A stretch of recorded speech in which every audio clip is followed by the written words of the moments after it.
My older sister Jenny and I both gained weight easily, so our mother made the decision that we could eat nothing but the diet meals she made. I followed her rules as best I could. I did not even dare drink an extra drop of water, but when I stepped on the scale a month later, I weighed 300 pounds. I rushed into Jenny's room and found her in a tight dress posing in front of the mirror. She smiled at me. "Shannon, does this dress look good on me?" Then, I saw the number on her scale. I could hardly believe it. She was down to 90 pounds. I suspected something was wrong with Mom's diet meals, so I watched everything she did, from buying groceries to cooking. As soon as my meal was ready, I carried it straight to my room so that no one could do anything with it. Another month passed and my weight climbed to 500 pounds. Stretch marks covered my body and my blood pressure reached 200. I lost my job because of my weight, my boyfriend dumped me without warning, and my health problems tortured me. I fell into deep despair. I refused to eat Mom's meals anymore and demanded that they take me to the hospital for gastric sleeve surgery. By then, I weighed 800 pounds. I had severe hypertension, high blood sugar, high cholesterol, and advanced heart failure. On the second day after the surgery, I died at home from a severe infection. When I opened my eyes again, I had regressed to the day Mom first started making our meals. "Jenny, Shannon, dinner's ready." Mom's familiar voice came from outside my room. I walked out and saw 2 diet meals on the table, the exact same ones from my previous life. Jenny's meal was on the right, mine was on the left. They looked very simple. Each had a piece of pan-fried fish, a few pieces of broccoli, and a serving of brown rice. They looked the same as the ones being sold outside. My hand shook as I gripped my fork. In my previous life, Jenny had lost weight eating these meals. Meanwhile, I had gained 100 pounds in a month.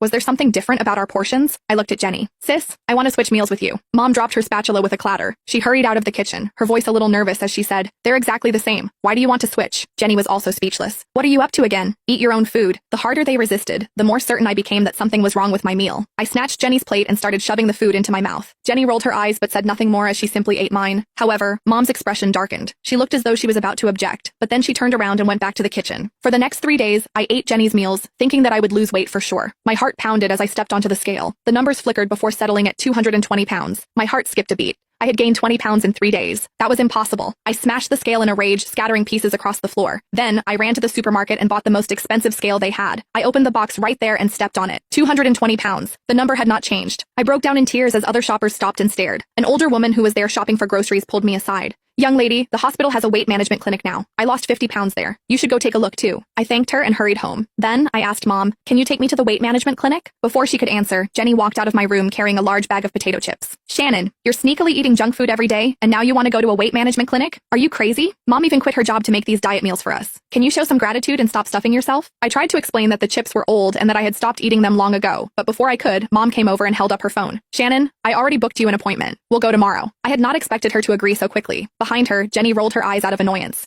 "Keep spoiling her, Mom." At the hospital, I went through every test they offered. Even if I had inherited a tendency to gain weight, I could not have gained this much so quickly. Something had to have gone wrong. The doctors there had treated plenty of patients with obesity. Surely they could solve my issue. The doctor flipped through my test results, and a knowing smile crossed his face. "Young lady, if you want to lose weight, you need to stop lying first."